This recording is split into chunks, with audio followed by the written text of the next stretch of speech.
Okay, Kala, I'm in the zone. Time to create some distractions. Let's see now. Oh look, notifications. Kala, did you check out the pic DeadSec posted on Instagram? Oh, sorry. Now let's try blackout. Blackout created. Oh shit, it's already daylight. That was useless. Let's try something else. Oh wait, the app is updating.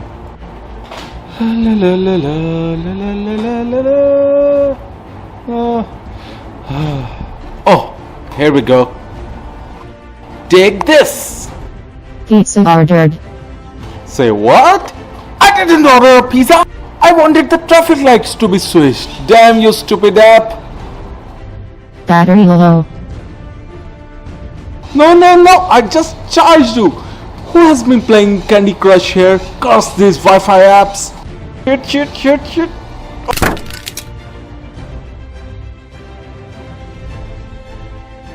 That's not good.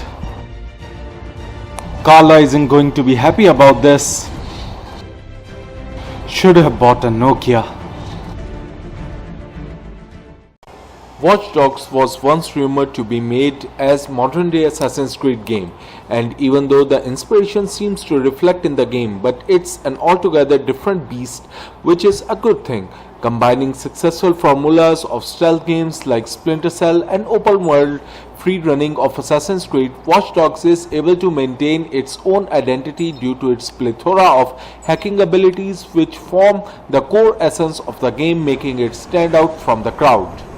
The game setting is something you would find in movies like Enemy of the State, Eagle Eye or Person of Interest, where everything is connected on a network and accessible to powerful government agencies as well as hackers. From personal information to control of vulnerable electronics is now possible through this system.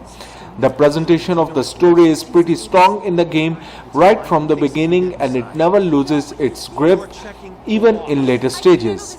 The game puts us in the shoes of Aiden Pierce, who is shown to have lost his niece and is now out for revenge. Although the start of the story is from a pretty common revenge scenario, but the story evolves into much bigger conspiracy, which I will not take the liberty to talk about to avoid any spoilers.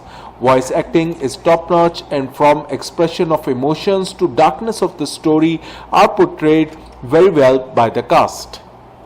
When it comes to gameplay, Watch Dogs is as good as what was shown in the trailers for a long time to us. Whether it's the stealth infiltration to chase scenes on foot or running away from cops on the road, your hack tools will come into major play. Don't expect to play the game like Grand Theft Auto, where just speeding through the streets will make you lose the cops, as you need to rely on your hacking tools to create distractions, hack signals, explode circuits and vents to create or close the gap between you and your enemies. Although the hacking opportunities are aplenty, but all of them are controlled by one key. So you just have to aim right at the tool to hack it properly. This can be a nuisance when you are trying to concentrate on chasing someone and you are accidentally activating all the wrong traps. I do wish they had used more keys to assign particular hacks on various keys to avoid such mishap, but other than that, if you are careful enough to keep your aim right, then you can plan some cool sabotage that work out just the way you plan in your head. The game is not all about passive shadow play, as the gunplay in the game is solid as well. Although initially you may feel a bit underpowered, but once you realize that a plethora of upgrades for hacks as well as for weapons await you, you can find really good upgrades that can make a difference to your aggressive skill set as well. Even the delicacy of shooting someone in the kneecap just to disable them is there, rather than shooting them, which would increase your notoriety level. The sound effects play an important part in adding the depth, with sound effects being crisp and clear make the gun sound even more deadlier than the apparent looks. The worst part I found in the gameplay was its driving controls, which are just sloppy and slippery. While you could do perfect turns and may be able to pierce through heavy traffic unharmed in Grand Theft Auto, here the driving controls just made it very difficult experience for me, especially with the fast cars, to control them, because the cars slip too much and the controls are a bit too much responsive while traveling. It all felt like traveling on frictionless, well-oiled roads. It may take some players to get used to learn proper driving, but for me, I still am feeling uncomfortable whenever I am behind the wheel in this game. Coming to the graphics of the game has been through a roller coaster of phases. It was hailed as the first true next-gen title, and that is why much pressure rested on its shoulder. But at the same time, it tried to balance its visuals so that it could also run on old-gen machines. The end result was that the game didn't look as good as it used to do in the initial trailers, but it still looks darn beautiful. Of course, there are PC hacks or mods available to uncover the hidden render setting, which can make the game look like trailer version, but even in its default setting, especially with the latest patch released recently, the game looks pretty darn good and performs stutter-free on PC. In no game have I admired the nighttime view, but Watch Dogs tries to maintain its color saturation even at night. But what really looks beautiful in Virtual Chicago is its foliage under wind. You can see the trees sway, leaves flowing around, and each blade of grass dancing with it. It is a view that cannot be justified in screenshots or YouTube videos and has to be experienced on screen in 180p by yourself.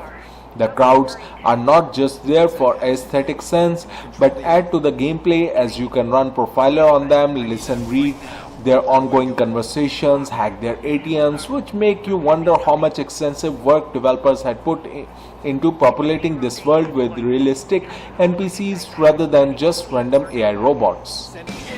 Multiplayer is not an aspect mostly discussed with single-player centric games like Assassin's Creed Black Flag, or in this case Watch Dogs. But recently what developers have been doing with multiplayer is pretty unique. Take examples of games like SimCity and Need for Speed Rivals and you will understand how multiplayer has evolved beyond just arena matches, which used to be the primary multiplayer mode before. Watch Dogs adopts the modern philosophy of merging single player with multiplayer as you continue to play in your single player world, while your online session will be connected with 8 other players as well as in free roam mode. To each player, his own character will appear as Adrian Pierce, while the other players appear as other NPCs.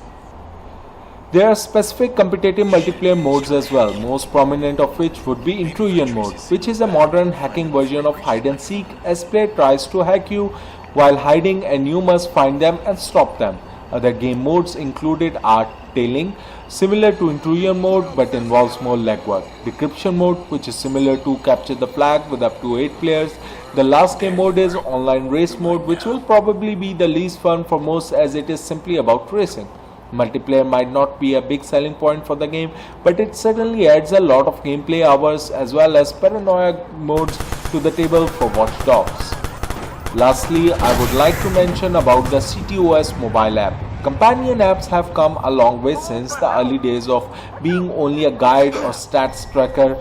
With Watch Dogs Companion CTOS app, you will be able to play as an adversary to your friend during online races.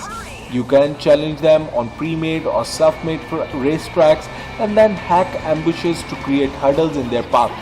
The desktop or console player must drive through real-time hacking attempts and cross all the checkpoints in time to win, else the mobile player wins. This again adds a more competitive and additional game mode for free.